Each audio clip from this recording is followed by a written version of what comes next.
निशा एक बड़ी ही प्यारी लड़की थी और वो शहर में अपने मम्मी पापा के साथ रहती थी। वो एक स्कूल में साइंस की टीचर थी और इस बार छुट्टियों में अपनी बुआ के घर आई थी। छुट्टियां बस खत्म ही होने वाली थी और अब निशा के वापस जाने का वक्त हो गया था। कितने दिनों बाद तुम घर आई हो निशा, इस बार कम से कम 1 महीने रुको ना। अरे नहीं नहीं बुआ जी, छुट्टियां बस हफ्ते भर की थी, लेकिन आप फिक्र मत करिए, अगली बार मैं इससे भी ज्यादा दिन के लिए आऊंगी। निशा की बुआ का एक बेटा था जो कि निशा से बड़ा था। उसका नाम था हरी। चलो निशा, तुम्हारी ट्रेन का वक्त हो गया है। क्या ट्रेन? पर निशा तुम आई तो बस से थी ना? हाँ बुआ जी, पर वापस जाने का टिकट नहीं मिला, इसीलिए ट्रेन से जा रही हूँ। ये बात सुनकर निशा की बुआ कुछ घबरा गई। उन्होंने हरी को इशारे से कोने में बुलाया। अरे हरी, तूने उसे रोका क्यों नहीं? अगर बस का टिकट नहीं था तो उसे कुछ दिन और रोक लेता।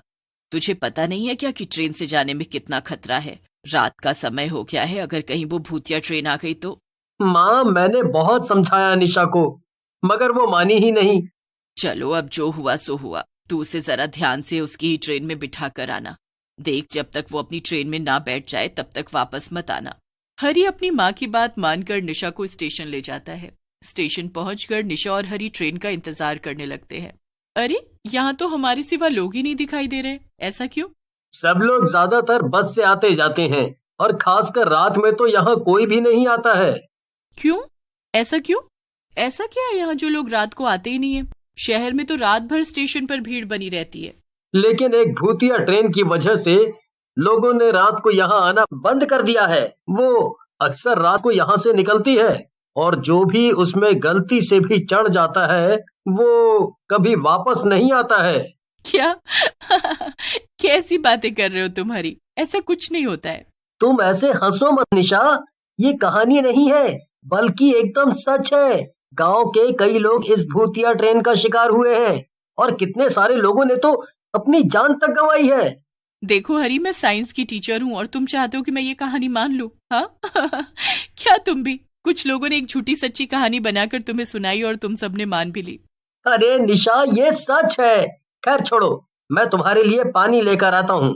तब तक स्टेशन पर एक ट्रेन आ जाती है। हरी निशा के लिए पानी लेने गया था और जब तक वो लौटा निशा ट्रेन में चढ़ चुकी थी।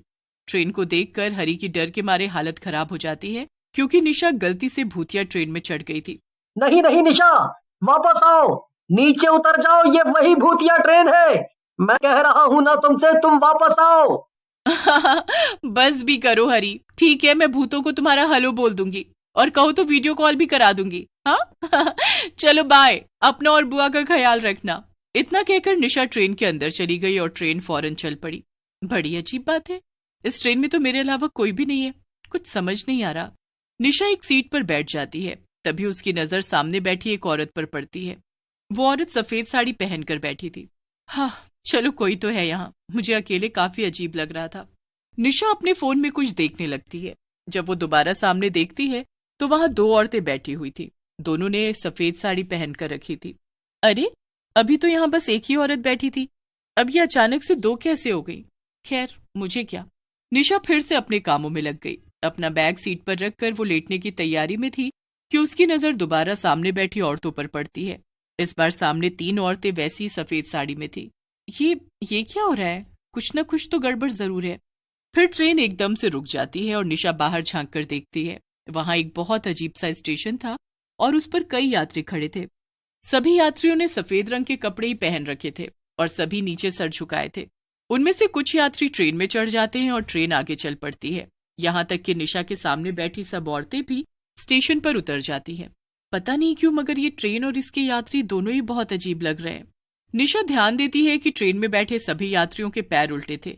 हे भगवान, ये तो सच में एक भूतिया ट्रेन है। अब मैं क्या करूं? इससे कैसे बाहर जाऊं मैं?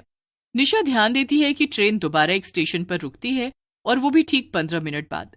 उस स्टेशन से वापस कुछ यात्री ट्रेन में चढ़ते हैं। ये ट्रेन हर 15 मिनट पर रुक रही है। मेरे पास बस यही एक मौका है बचकर भागने का। निशा चुपचाप बैठ जाती है और अगला स्टेशन आने का इंतजार करने लगती है। तभी एक डरावनी चुड़ैल निशा के ठीक सामने बैठ जाती है। वो निशा को घूर घूर कर देखने लगती है। हे भगवान, अब मैं क्या करूं? ये तो मुझे ही घूर रही है। मैं कैसे निकलूं अब इस ट्रेन से बाहर? निशा काफी देर तक वहीं बैठी रहती है, क्योंकि बाहर जाने के लिए उसे कोई तरीका समझ में नहीं आता। तभी उसमें से एक भूत हवा में उड़ने लगता है और बाकी भूत भी अजीब तरह से हिलने लगते हैं। निशा को अब बहुत डर लग रहा था। निशा जोर से चिल्लाती है, बचाओ। तभी ट्रेन फिर से एक स्टेशन पर रुकती है। निशा बाहर देखती है तो हैरान हो जाती है। उसका भाई हरी स्टेशन पर खड़ा था। कुछ भूत भी थे जो ट्रेन में चढ़ रहे थे। हरी ने एकदम भूतों जैसा भेष बना रखा था ताकि कोई उसे पहचान न सके। वो भी ट्रेन में चढ़ गया और निशा के पास आकर बैठ गया। निशा, तुम बिल्कुल फिक्र मत करो, मैं तुम्हें बचाने आया हूँ। हरी, तुम्हें यहाँ नहीं आना चाहिए था। यहाँ हर तरफ केवल भूत प्रेत और आत्माएं हैं। मुझे कुछ समझ नहीं आ रहा कि हम यहाँ से कैसे निकलेंगे। निशा, हम इस रास्ते से तो कभी इस ट्रेन से नहीं उतर सकते हैं। मैंने इस ट्रेन के बारे में बहुत खोज की है, क्योंकि गांव के कई लोग इसी ट्रेन की वजह से मारे गए हैं। मैं सालों से इस ट्रेन के राज के बारे में पढ़ रहा था ताकि आगे मैं किसी को भी इसमें आके मरने ना दूं, लेकिन मैंने ये नहीं सोचा था कि मैं खुद इसमें फंस जाऊंगा। निशा ध्यान से हरी की सभी बातों को सुन रही थी। निशा, हमें अगर इस ट्रेन से बाहर जाना है तो हमें इंजन की तरफ जाना होगा, जहाँ पे इस ट्रेन का ड्राइवर बैठा है। वहीं से हम इस ट्रेन को रोक सकते हैं। लेकिन मुझे बहुत डर लग रहा है हरी। मैं जानता हूँ निशा, लेकिन अगर हम यहाँ रुके तो वैसे भी मारे ही जाएंगे। इसीलिए हमें अपनी जान बचाने की कम से कम एक कोशिश तो करनी ही पड़ेगी ना। चलो। फिर निशा और हरी दोनों अपनी सीट से उठ जाते हैं, लेकिन सभी आत्माएं उन्हें घूरने लगती हैं। निशा और हरी फिर से अपनी सीट पर बैठ जाते हैं। निशा, वो देखो, तुम्हारे बगल में ट्रेन की लाइट का बटन है, उसे दबाओ, तभी आत्माएं हमें जाते हुए नहीं देख पाएंगी। ऐसे तो ये हमें यहाँ से जाने नहीं देंगी। निशा बटन दबा देती है और पूरी ट्रेन में अंधेरा छा जाता है। फिर निशा और हरी धीरे धीरे आगे बढ़ते हैं। निशा आगे जाती है और वो उस डब्बे का दरवाजा खोलने की कोशिश करती है। हरी, ये दरवाजा तो खुल ही नहीं रहा है। हरी जोर से दरवाजे को धक्का मारता है और दरवाजा खुल जाता है। अंदर 2 ड्राइवर भूत बैठे हुए थे जो कि ट्रेन को चला रहे थे। वो निशा और हरी को गुस्से से घूरते हैं और उन्हें मारने के लिए दौड़ पड़ते हैं। हरी जोर से चिल्लाता है, निशा, मैं इनसे निपट रहा हूँ, तुम जाओ, जल्दी से जाओ और जाके ट्रेन को रोको। लेकिन हरी, मैं तुम्हें अकेले कैसे छोड़ दूं? इतना वक्त नहीं है निशा, जाओ, जल्दी जाओ।